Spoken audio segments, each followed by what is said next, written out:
All right, so thank you for your patience, and I apologise for that. So HIP is what I'm talking about today, historically informed performance. So what defines the way that we are approaching the harp music here at the Historical Harp Society? What defines my approach as a historical harpist? What do I mean when I say, I'm a historical harpist? What does that mean? So that's what I want to talk with you about. So I want to play you some sound files first. So let's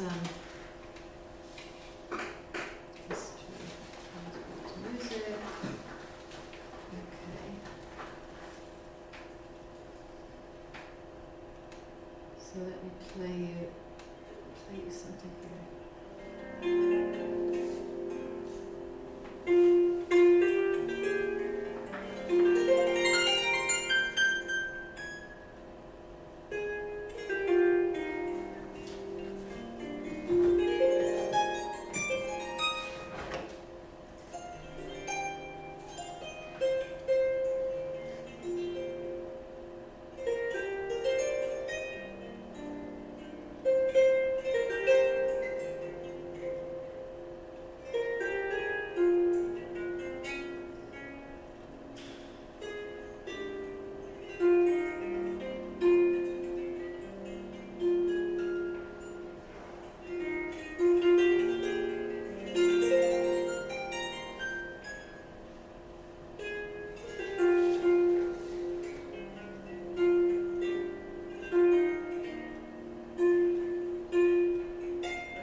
Describe that, what you've just heard, to somebody who hasn't heard it. What instrument is playing? Guitar, bouzouki? Sounds like a guitar. Any other takers? Bouzouki, church organ, harpsichord, mandolin, mouth organ. I think it's a harp. It's a harp. Yeah, it's a harp. Yeah, it's clear. It's a harp. So yeah. it's like some kind of harp. Could be a pedal harp. What do you think? You play pedal harp. Do you think it's a pedal harp? No. What do you think? You think? Maybe you think it's a lever harp. Okay. It is in fact a big lever harp, I think. But it's so big that it sounds to me, it's got this rich, warm sound, very polished, very plummy, soft, pedal harp-like sound, but it's in fact a lever harp. How about the style of playing? How would you describe the playing? Free flowing. Free flowing, yes. To me, I found it very tinny. Tinny. Oh, yes. Right. Oh, right. So, I think it's just rich and it's quite plummy. Well, compared to say wire strings, it sounds quite plummy and warm. How about the accompaniment? What style of accompaniment is it? Well, yeah, a lot of bass chord. A lot of bass chords, so vertical harmony. What kind of harmony? Is it straight, sort of four-part harmony? No. No. Quite jazz sort of harmony with chromatic blues notes, stuff like that. Are the chords all vertically underneath the notes, or are they spread? So spread arpeggiated chords beneath the melody. How about the rhythm? Is it straight rhythm? No. Quite flowing. no. So rubato, quite rubato. Stretches the notes around. How about the phrasing? Is it all completely the same, or is it quite phrased and musical? Yeah, it's quite lovely phrasing. It's very nuanced phrasing. Does anybody know the name of the tune? That's Carolyn's Farewell. Well done. It's Carolyn's Farewell to Music, but it's so deconstructed that it's really hard to hear that it's Carolyn's Farewell to Music, but it is. So go to the top of the class, young man. Okay, let me let you hear another one. What's the fact that it says that on the edge of the paper? Oh, blast! Oh, you cheat! Go to the back. I didn't know the answer anyway, But he's very honest. I just wanted to point out. Yeah, he says he's honest. So he's This is not day one with this man. He's my student. I know him. All right. So let's play. What's the whole name? Sorry. Okay, you're not really allowed to look at the screen then, in case you figure it out. That's the problem, you see. Oh, let's see if I can get it. No, there's no point. There's no way to cover it up, really. So historically, we need to close our eyes due to Yes. the So listen to this one. If you thought the other one was tinny, what do you know this? This is metal is tinny. Yeah. It's a different tune.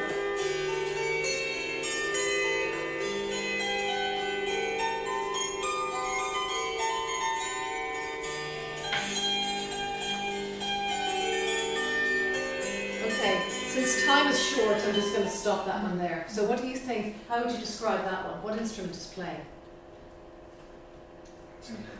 Harp? Okay, what kind of harp? It's got wire strings. Sure. How would you characterise what you've heard? How about the timbre? So the timbre is quite tinny, metallic. Yeah. How about the resonance? Is it quite resonant? Very resonant. Is it too resonant? I mean, can you hear clearly, or is it a little bit sort of through the sound? I'm finding it a little bit unclear because not much light and shade. So, yeah, not much light and shade. Is the person damping or much or not damping? Not very much. It's not damping, but it's a harp with wire strings. So maybe we expect damping. We expect the lever harp to be doing one thing with the plumbing chords and the jazz, and we expect the wire harp to be doing all the sort of correct historical things. But here's a wire harp, not damping at all, not doing the historical thing. How about the phrasing? Is it nuanced phrasing, or is it quite it's kind of regular? It's kind of regular. We're not hearing much difference in time. Whereas the lever harp is actually very musical and nuanced. So that's the first thing I want to get across to you, is that when you're talking about historical music making, just because you have the correct instrument in your hand does not make you a historical musician. It gets you on your way, but there's a whole other thing that goes around it to do with the approach, the technique, the phrasing, all of that stuff. And so you might have the wrong instrument and do some of the right things, and you might have the right instrument and do some of the wrong things. So this is not a clear-cut, clean story. So how do we evaluate our approaches to see where it lies on the scale of historical or not? So what's historical? Historical is really true to what an original performer might have done. Maybe that's how we think of historical. That's one end of the scale, and that's what I'm trying to do. But of course I fail. Every time I ever try to do it, I fail. Because it's not, is it possible to get back to what an original performer did? No. We're absolutely fooling ourselves. We should just stop the summer school now, shake hands, say goodbye and go home. Because what we're doing is an impossibility. We're trying to get back to what players did, and there's no hope, because we don't have their brains. We have 21st century brains instead of 17th. Even stupid things like our clothes. We're wearing the wrong clothes. Our arms weigh differently. If you wear a 17th century coat, it really weighs on your arms and does different things. So our philosophy, our view of the world, everything is so different that it's a hopeless task. But it's fun to fail. I would rather fail doing this than not. So that's one end of the scale, is trying to be true to what an original performer might have done.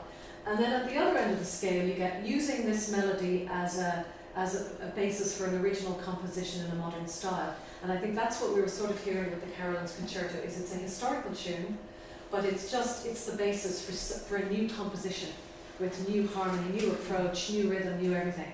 So we've got those two options. And where people are in the middle and why and how, these are tricky questions.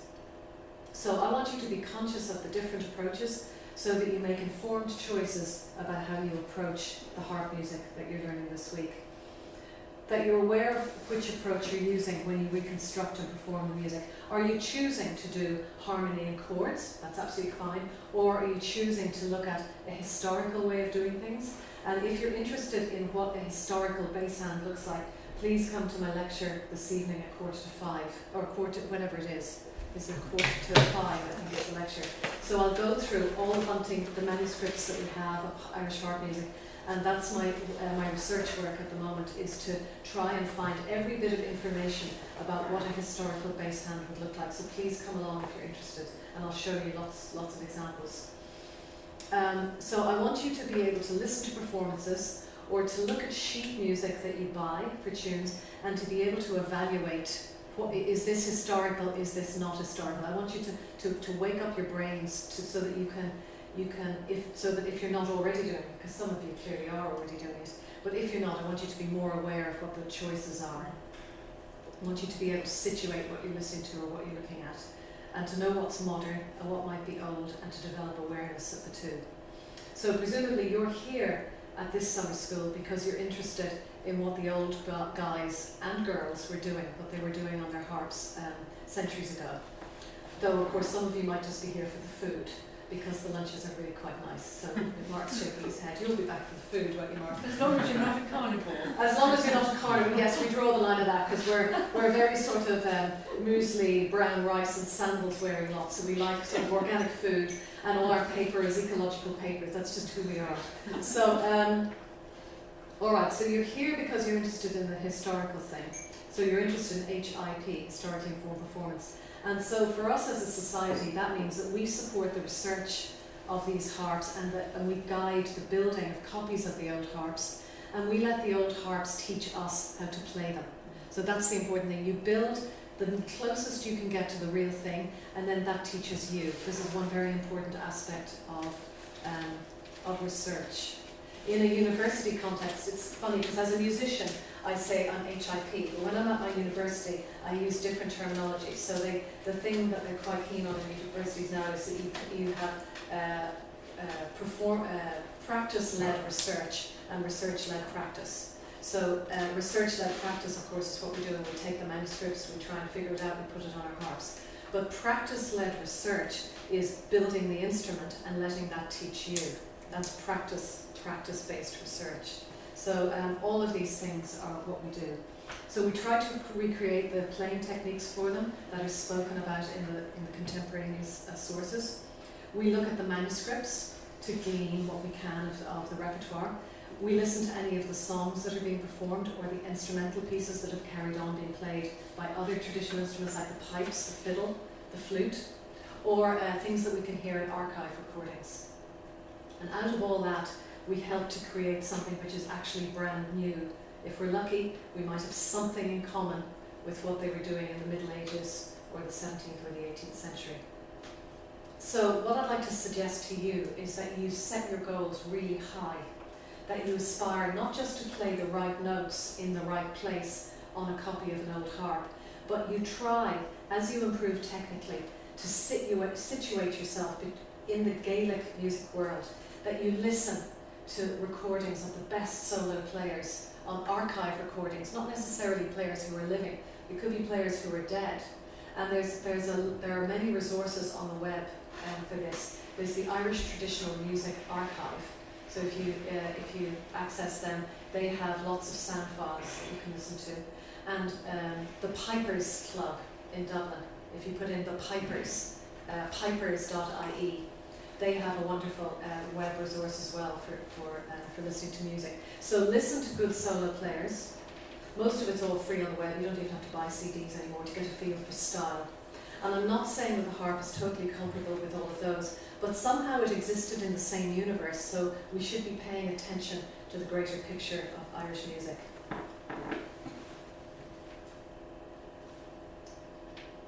Try to become familiar with the evidence in the harping manuscripts and the Bunting manuscripts and others of how harpers played the strings, of how they damped them, of how they fingered the notes and the ornaments, of how they accompanied their melodies and how they ornamented them.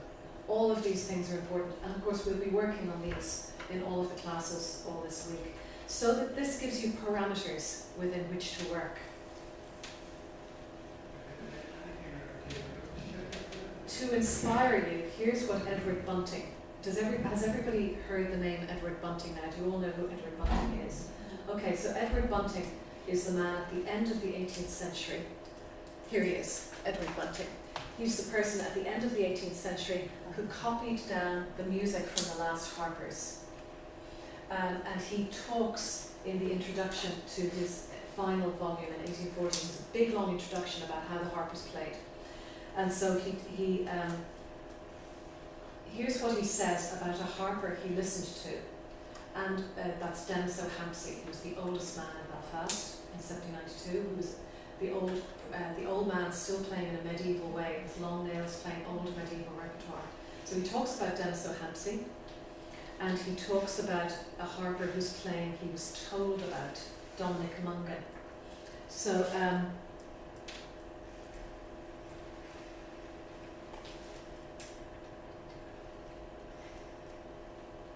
Dominic Mungan, he says about him, he was a most admirable performer. Those jangling of the strings, so general among ordinary practitioners, were never heard from the harp in his hands, but it was in the piano passages he chiefly excelled. These came out with an effect indescribably charming.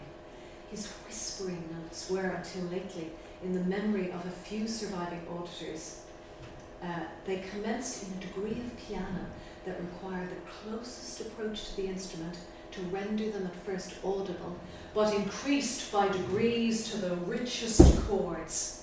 In their greatest degree of softness, they resembled rather the sympathetic tones than those brought out by the fingers. So here's a man, Dominic Mungan, who has incredible nuance in his playing.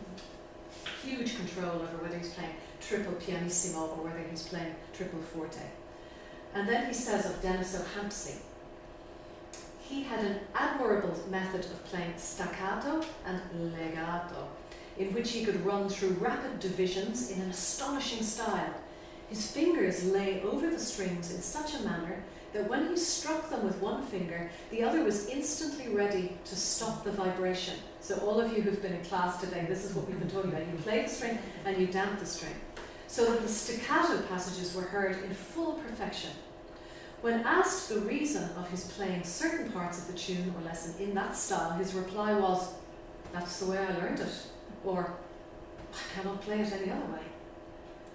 The intricacy and peculiarity of his playing often amazed the editor is Bunting, of course, who could not avoid perceiving in it vestiges, that is, remains, of a noble system of practice that had existed for many centuries, strengthening the opinion that the Irish were, at a very early period, superior to the other nations of Europe, both in the composition and performance of music. In fact, Hempson, he calls Denis O'Hampson, Hempson's staccato and legato passages, double slurs, shakes, turns, graces, etc., they comprised as great a range of execution as has ever been devised by the most modern improvers.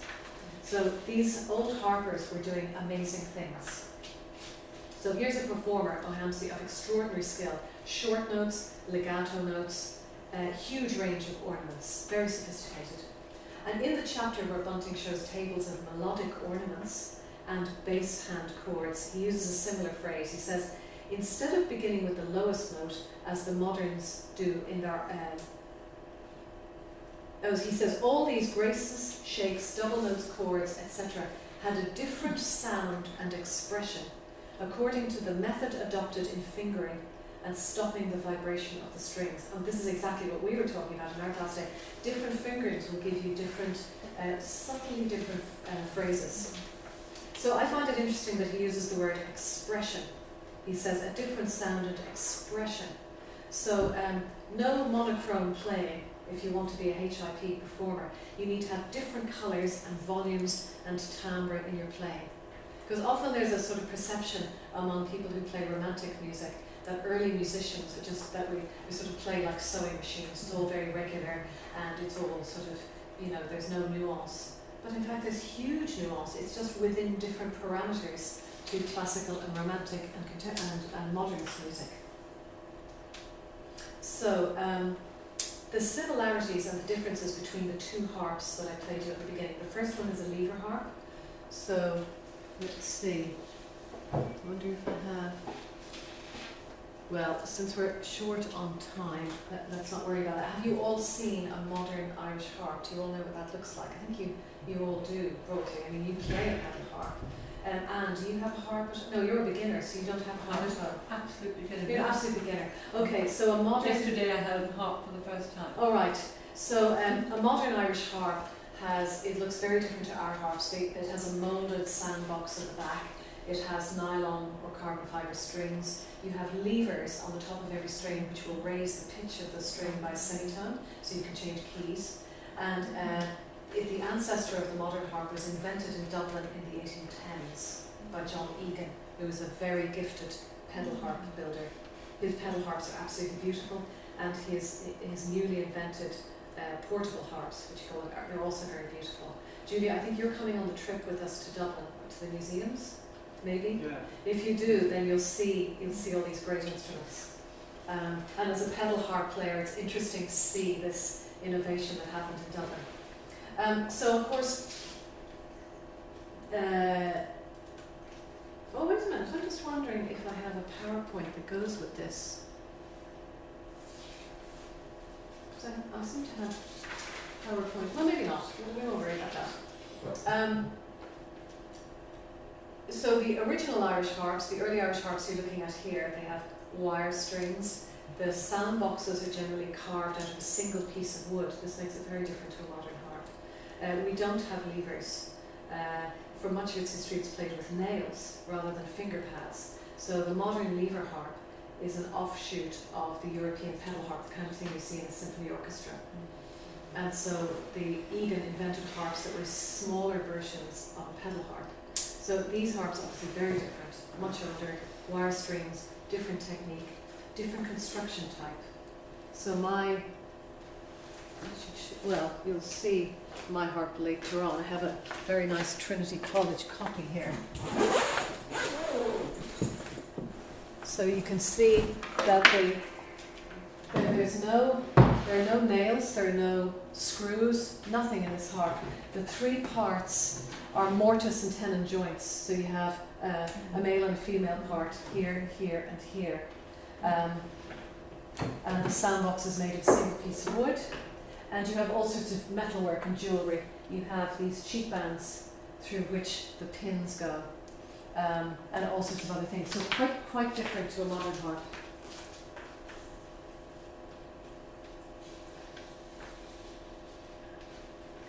The hand position is quite different. Julia, show us what your hand position is on a pedal harp. Yeah. So just see, he's got, if you hold it up a bit so everybody can see. So his thumb is up and his fingers are down like this. Okay? And what did you learn today in class? How are you holding your hand up? Yeah. So the fingers are perpendicular to the strings and the thumbs are much lower. And that's because for most of its history, these harps were played with nails. Obviously, if you do this, you can't play with your nails, so we know that they were doing this. The modern lever harp has a much quicker decay. It's not half as resonant as this instrument. So it's you don't need to damp as much as you do on this harp. So the characteristics of the instrument imply differences in technique for both. So for much of the 20th century, the modern Irish harp was used for song accompaniment, where one or both hands played arpeggio patterns or chords. And again, this is coming from pedal harp world, where you used to play lots of chords. And they were providing a harmonic accompaniment to the song. So I'll play you one of those so you can hear it. So this is probably, I think, from the 1950s. Oh yeah, this is the archive I'm telling you about, Irish Traditional Music Archive. And that has all of these sound files that you can listen to. So have a listen to this.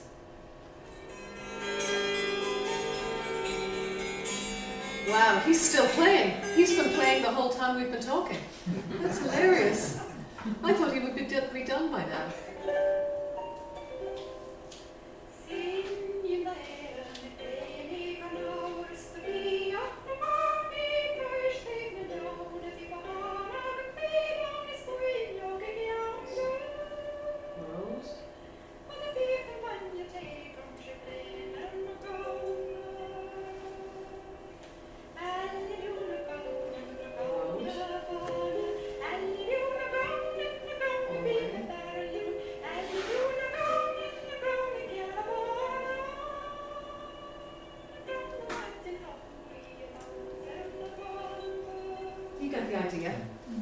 So a not very resonant instrument, a quick decay, chords, roll. So that was the harp when I started playing the harp. I suppose when I started taking lessons as a small child in the middle of the 1970s. That was my first Christmas present when I played the harp, was a recording of Mary Powers. So that's the sort of 1950s, 60s, 70s. And then we have, let's listen to something else that's about maybe 15 or 20 years later.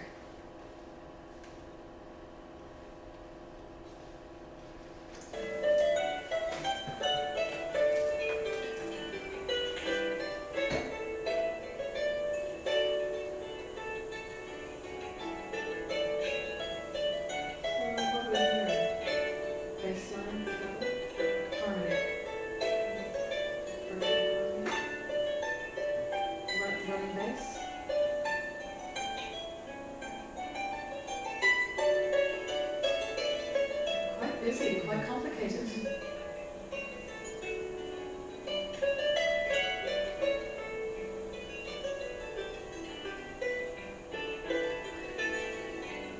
So you'd have to be really good to do this. She is really good.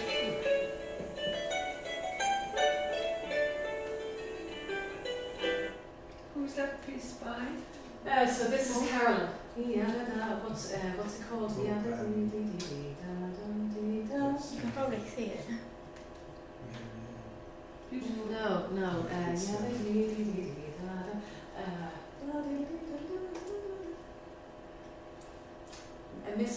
not Miss McDermott? No. Can't remember, we'll have to think later. I know it so well. Very beautiful. So this is a Carolyn tune with quite a busy, complicated accompaniment. So again, you can do that on lever harp. Of course, you can't do it on our harp. And the evidence from the manuscript suggests that they possibly didn't do that on our harp. But an independent bass line. So the playing in 15 or 20 years has moved on from a simple song accompaniment to somebody who's got really good fingers going. And that, of course, is Maureen Cahasey, who changed the face of modern Irish harping in the 1970s and early 80s because she was a really competent person and could do all sorts of amazing things. You've already heard the kind of lush approach in the very first example I played you, that you get this sort of jazzy approach or complex harmonies. But the way that people generally play in Ireland now is this kind of way.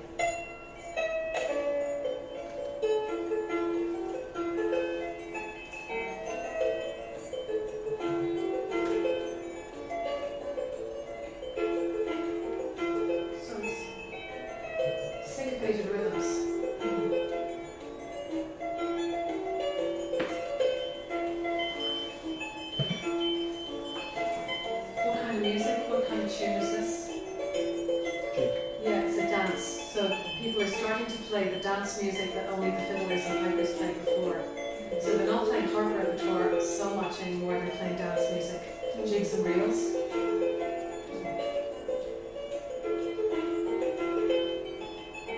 So is something being lost because of that? Is there more genre of whole catalogue? I mean, everybody can play, people play what they want to play. Sure. People play what they want to play.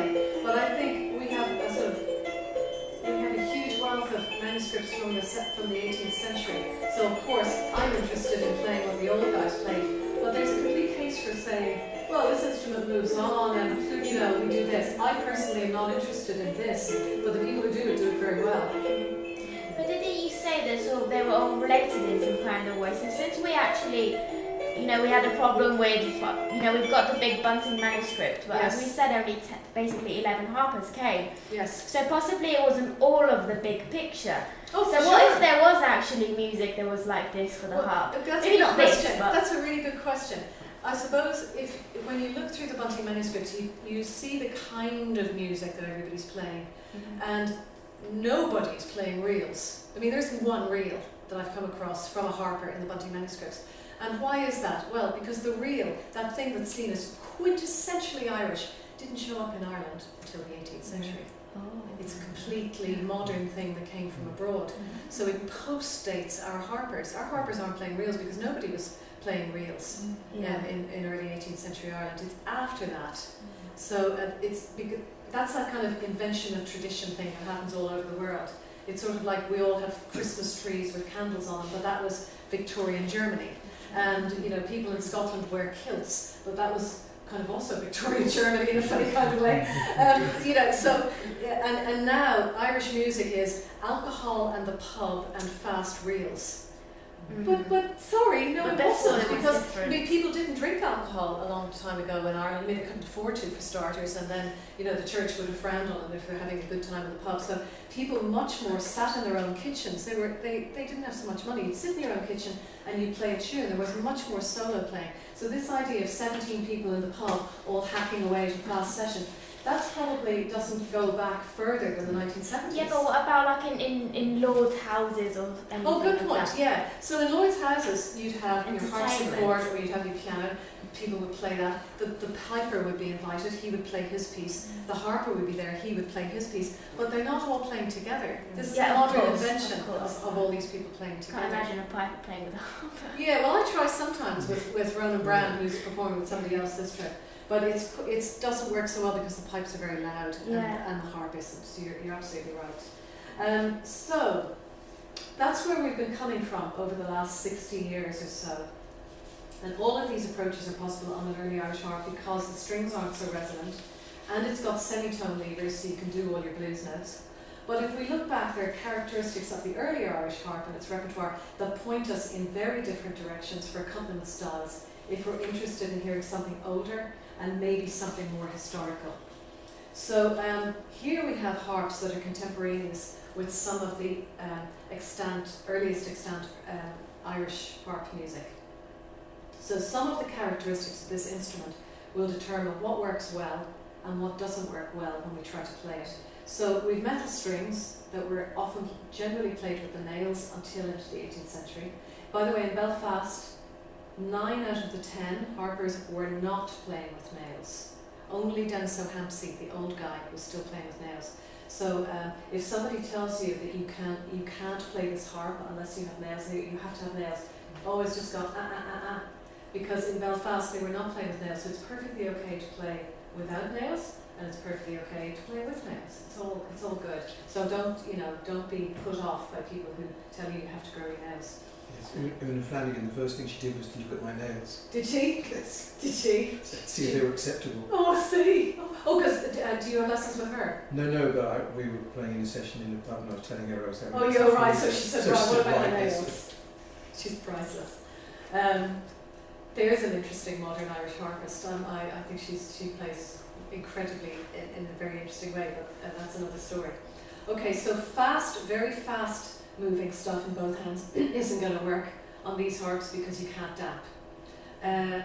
Closely spaced chords are not so nice. That kind of stuff is kind of thick and not so good. So that you can do on a modern harp, but not so good on our harp. So if you have things that doesn't sound nice as a third, sounds really beautiful as a 10th. So our chords, I think, are spaced a little further apart, possibly.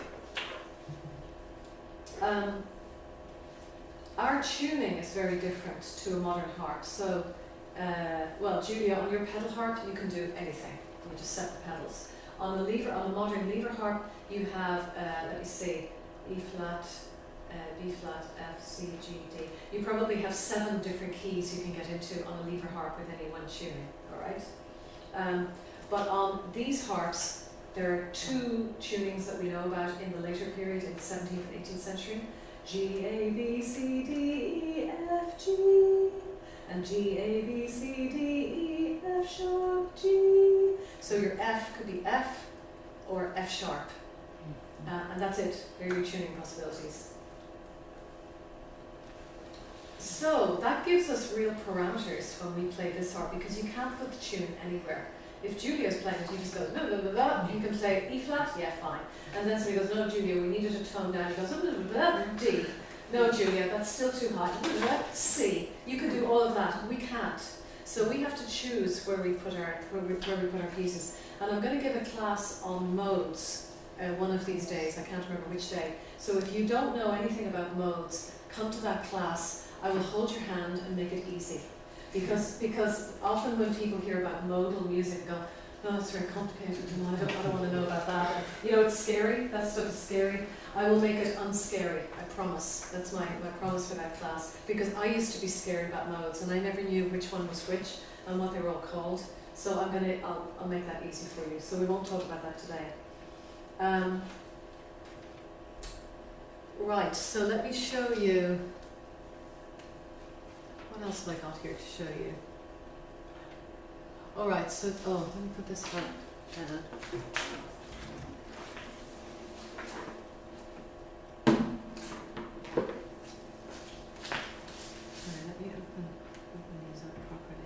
Right, so there's a late 18th century harp, Mullach Mast, and of course some of you are playing Mullach Mast this week. And here's the Rose Mooney harp, and you'll see our copy of the Rose Mooney harp.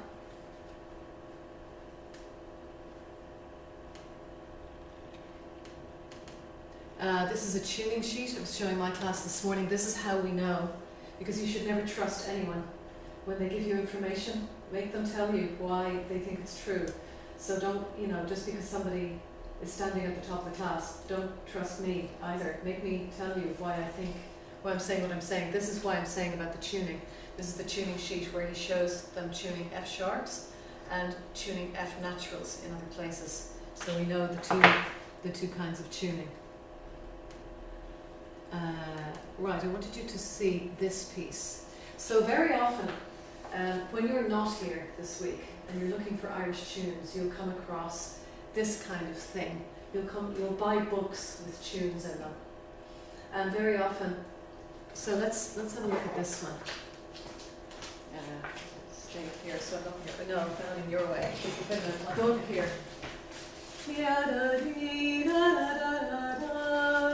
Sorry, not in your way. I'm kind of back here.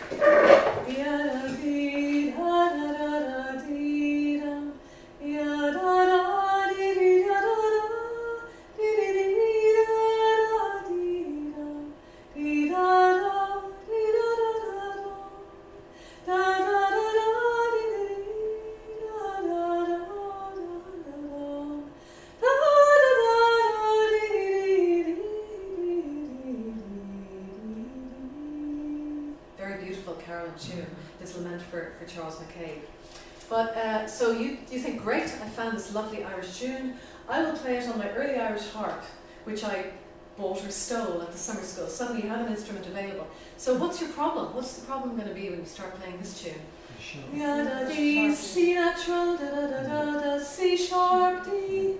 It's like. So what's the answer? Why is this tune in this form? Somebody's messed around with it. Somebody's messed around with it. So because often I get students who come, that I've never met before, and they come for a few weeks to study, and this is the question the first question they always have. They go, but did Carolyn have levers? And you go, no, Carolyn didn't have levers. So Carolyn could not do this. So clearly this is not how Carolyn played it. So you have the C and the C sharp. So even if you take away one thing from this lecture, it's the ability to go home and deal with this problem when you encounter it on your own at home. So which one is more plausible? If we had to choose, Carolyn can only tune his string to C sharp or C. Supposing we make them all C sharps. Ya da da dee da da da da dee dee dee. No, Luke is not happy already. No, why not? Why not? Why? Well, come on. Okay. The tune is ruined already. It's too happy. It's too happy. It's supposed to be a lament. Oh yeah, I'm really feeling it. Oh, great. Would you like a cup of tea? It's just too happy. So the C seems to be okay. So the C natural seems to be more plausible. Let's look at everywhere we see a C sharp. Ya dee da, ya da da, ya da da. So what's always near the C sharp? The D. The D is always near the C sharp. What function has the D got in this tune? Is it an important note? It's the tonic. It's the home note of the tune.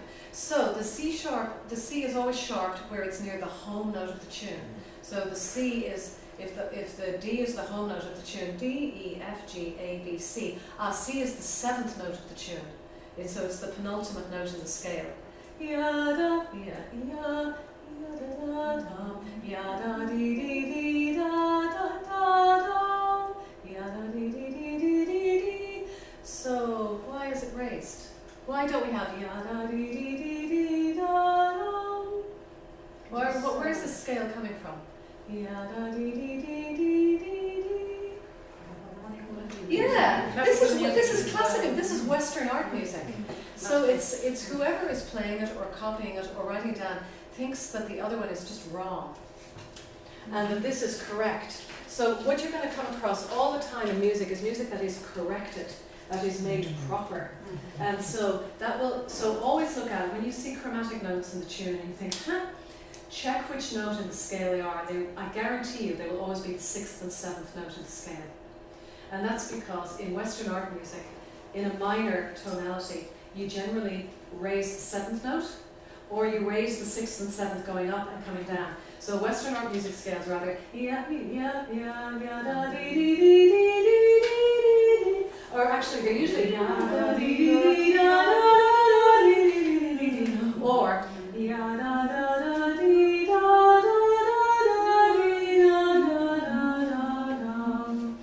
for a beginner, you know your minor scale. Oh, that's piano. Oh right, oh fine. Only a harp beginner, not a music beginner. Oh no. Excellent. All right, so watch out for 6s and 7s, and where you see them raised going to the tonic, you know that's a Western art music person stirring the pot. So just take them out.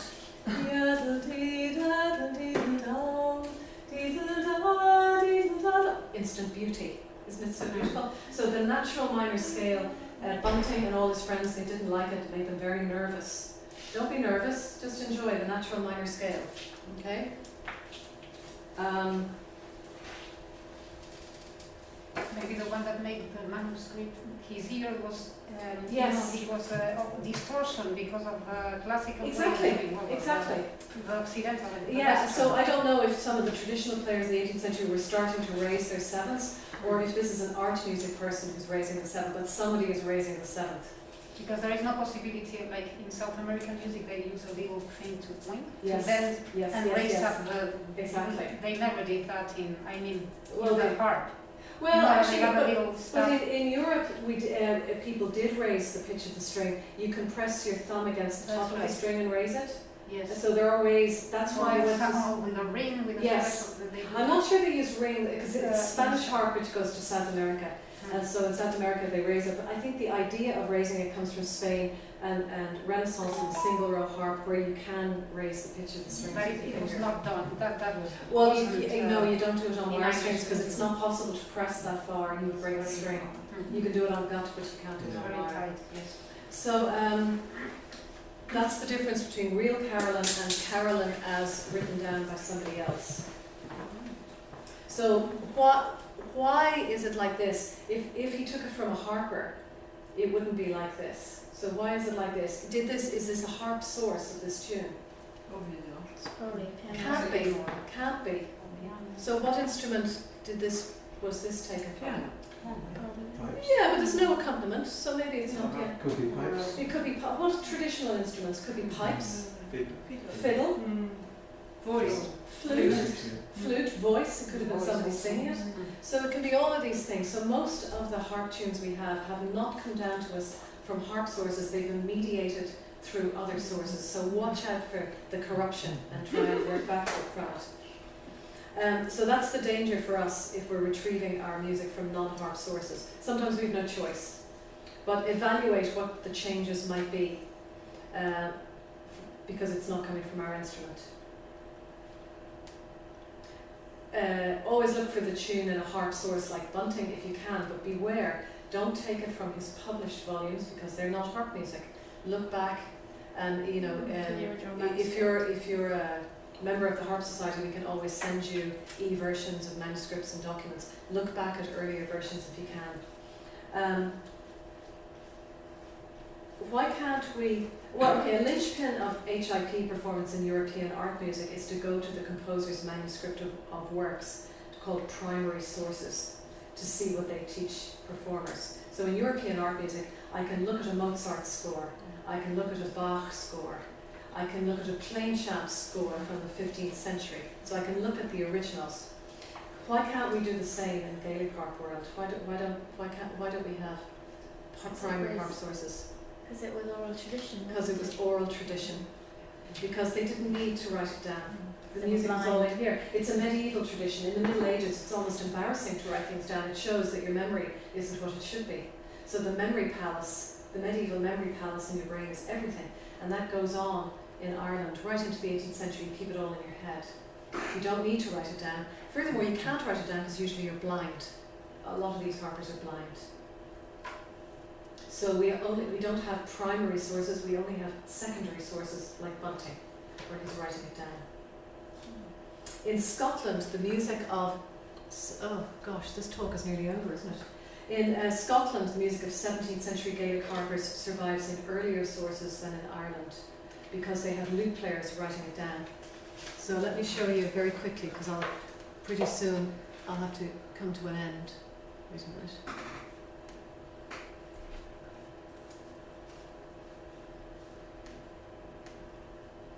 Right, so this is Bunting writing it down. I'll just whiz you through the last few things. Look, there's a Bunting page. Sort of thing we all know. If you're trying to write a tune down, you just get down the dots and then you come back later and try and do the rhythm. So that's a really quick draft. Then you get him putting in bar lines and note rhythm. I'm sorry, I feel like I'm in your way. Are you sure? Now in Scotland you have them written down in lute manuscripts, in lute notation, and that's really interesting. And I'll talk more about it in my talk this afternoon because it shows you the bass as well as the treble. So that's very interesting. One of Bunting's, another Bunting one. Okay, so I'll probably have to finish off quickly with, so yeah, if we look back, sorry, very briefly, this is a typical Bunting page, there's no bass hand, it's just a tune. But if you look at the page before, here, you'll see he has B for bass here. Ya-da-da-dum, ba-ba-bum, ya-da-dum, ba-ba-bum, ya-da-da-da-dum. So sometimes he indicates little bits of bass, and he writes B for bass very often. So this is my research work is looking at all this stuff in the Bunting manuscripts to figure out if we can group the evidence together, if we can see patterns. I'm starting to see patterns. So I'll talk to you about that later on this evening. Here's an interesting piece. 2 pages. So this is the first page, this is the second. Back to the first. It's a fair copy. It's not a draft. You can see he's taken his time. So it's not something that he's scribbling from the harpers. He's writing this at home. But there is a draft copy. But I want to show you this fair copy. It's a tune called Táime McCullough Sná Dúshig Me, etc., etc. I'm asleep and don't waken me. And it's interesting. Okay, so it looks sort of maybe a bit like piano music. It's in a piano, a volume that's going to go off and be published. Look at the second page. This is very interesting. He says, this setting is exactly copied from Hempson in both bass and treble. Hallelujah! Christmas! I don't need to do a PhD. We've got it right there. So let's look back at page 1. He says it's exactly it. Oh, wait a minute. What about this? Flat. B flat. So much for the promises. This is exactly what Hempson played, bass and treble. Right, so that's a load of old rubbish for starters. But, yeah, bits of the piano-ish, but look, there's a lot of it. The bass is echoing the treble in octaves G, F, D followed by a D, C followed by C, D followed by D, F. Ya da da da da do, D da da da da D, D, C, D, F, F. Ya da da da da, D da da da. Anybody who was in my class this morning and we were looking at Lord Mayo, da dee dee dee dee dee, being echoed in octaves. Similar kind of thing here. Ya da dee da da da dee dee da da da dum, dee dee dee da da dee dee dee da da da dum, ya da dum bum,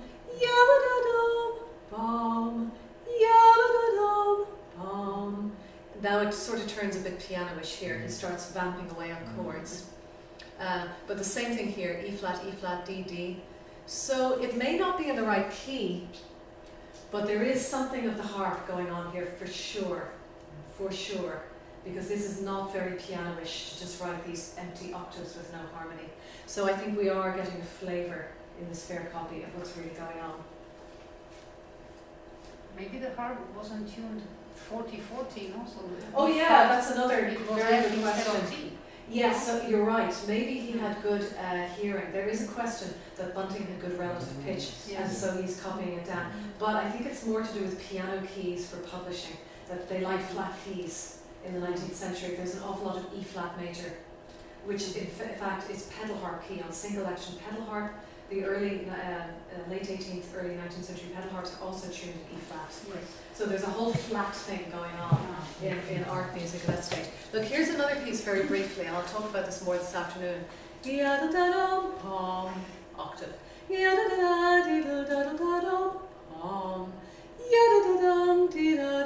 E, E, B, D, B, D, D, B, D, D, G, dum, D, G. Yada-da-dum, D, G, yada-da-dum, G, yada-da-dum, gap, yada-da, E, E, B, D, B, D, D, G, yada-da-da-da, D, D, D, D, D. So there's some evidence, because when I was growing up in Ireland, everybody said, oh, the old Irish harp music, it's lost, you know. We can never recover. There was all this rubbish about that's the past and we can never know. Well, actually we can. Just open up the manuscripts and have a good old look. And you will see a lot of evidence for historical performance. So you don't have to just instantly jump into the modern world. You can actually look back and you can find evidence and you can use it. So to finish up, let me just show you a few other things. Yeah, so we see more octave stuff.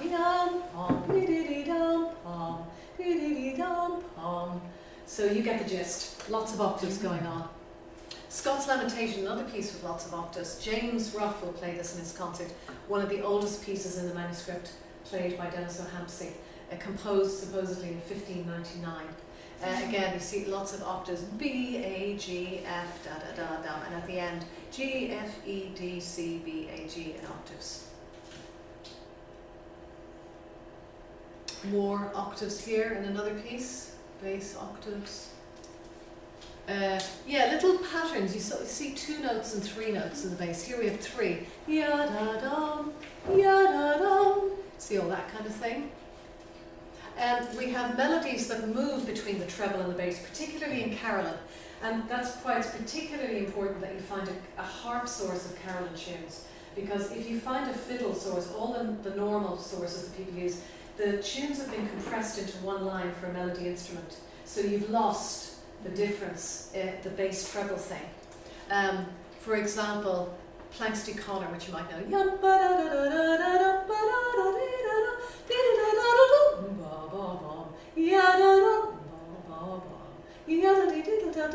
So it goes back and forth between treble and bass all the time.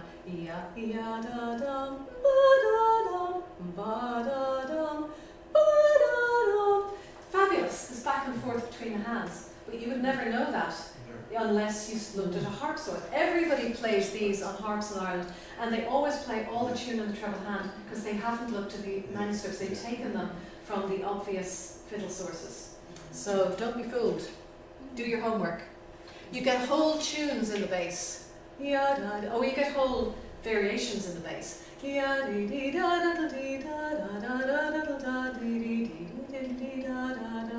And so on. So quite active bass sometimes. Again, more about that this afternoon. And you get chords. This is Fake and Glacier tuning prelude. Also probably the oldest piece in the collection, maybe medieval. That has whole chords in the bass. G, D, G, D. Ya-da-da-da-da-dum. B, D, G, D. Ya-da-da-da-da-da-da. A, E, A. Ya-da-da-da-da-da. And so on. So sorry if I had to rush you there at the end. Have a look also at Bunting's ornaments. I think Anne is going to do a class on ornaments, so go to that class and you'll find out more about this. These 3 volumes of Bunting you can download for free. You don't need to buy them ever, from archive.org. Do you all know about archive.org? This archive, ARCHIVE. Go to archive.org, put in Bunting Music Ireland, and you can download these 3 volumes. And the one you really want is 1840, his latest one, because this has all this information in it that you can have a look at.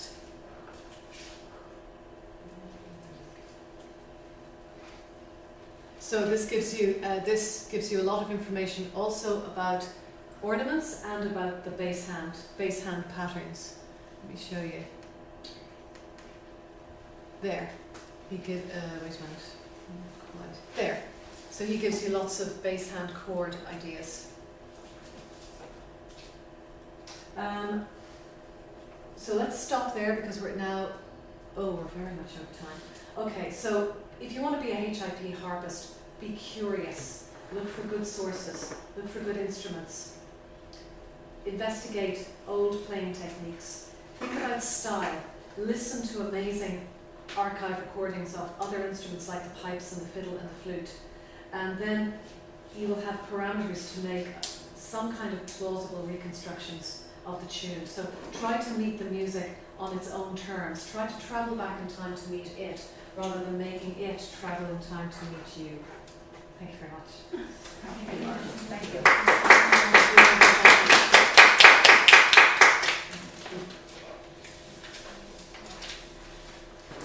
Okay, I have no idea what's happening now, but somebody will tell me. It's supposed to be tea time. It's tea time. Sorry, Ron, get some tea. Yeah, tea time.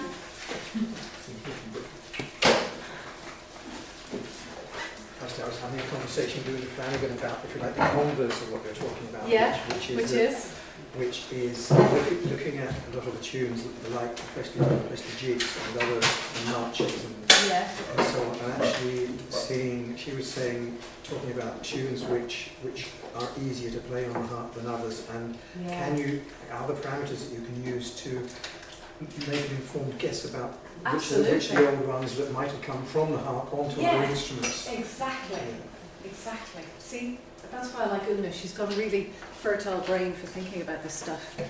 That's exactly it. Because there may well be tunes that are in the tradition that we no longer recognise as harp tunes, but maybe they were. Oh, thank you. Got short and weak.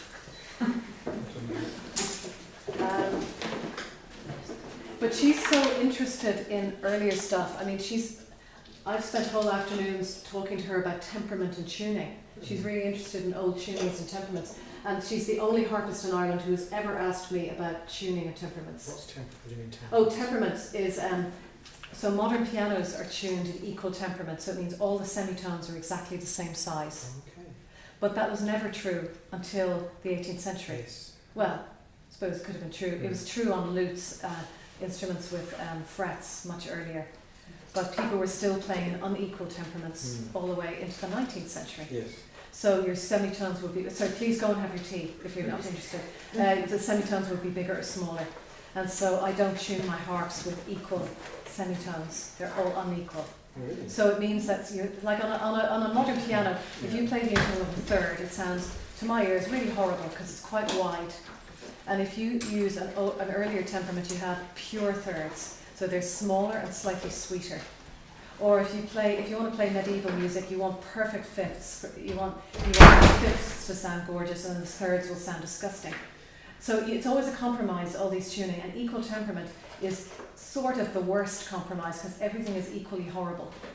So if you're saying that's how modern tuners are working. So how do you do it so that they're different? You spend all of about €4.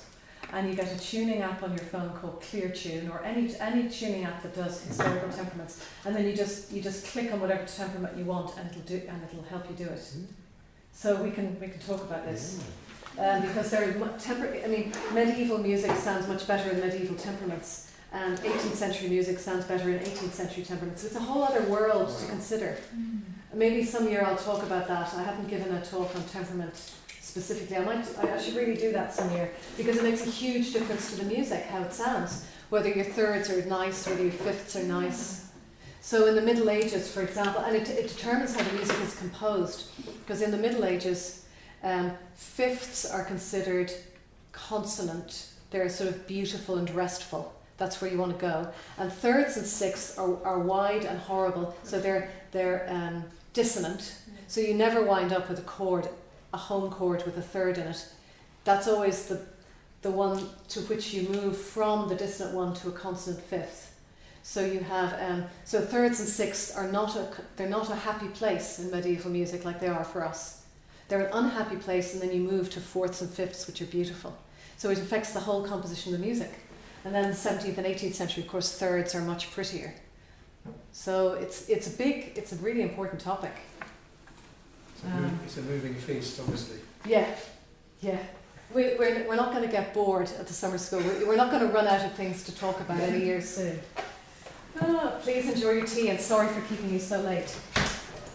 What did you say that was called, Siobhan? Which? Oh, Clear Tune. Clear Tune. It's fabulous. It costs nothing. Cheap as chips. And it's much better than tuning machines I've spent hundreds of pounds on in years past. Much better. Because you have for Android and for iPhone. And it just works so well. So I've raised this with questions about interpreting singing lasses and yes, of course. Victoria Yes, of course. And how we choose Yes. each other. Yes. Yeah. I might consider somebody sharp, somebody flat. In fact, Yeah, it might be that your ear is, but though I suspect for because we're relating singers, it to modern day exactly, and giving the customer or enjoying yes. Well, I mean, the sound, if the you, positive sound or the though I suspect that singers kind of always tuned to each other to make it sound nice, kind of thing. Yeah, but yes. Except that no, I bet they always sang their thirds and sixths in polyphony quite wide, so that because they're not supposed to sound particularly nice. Your fifths are supposed to sound exquisite. Yes. So, but you're right, it has huge implications for everything we do, and it's the elephant in the room. People often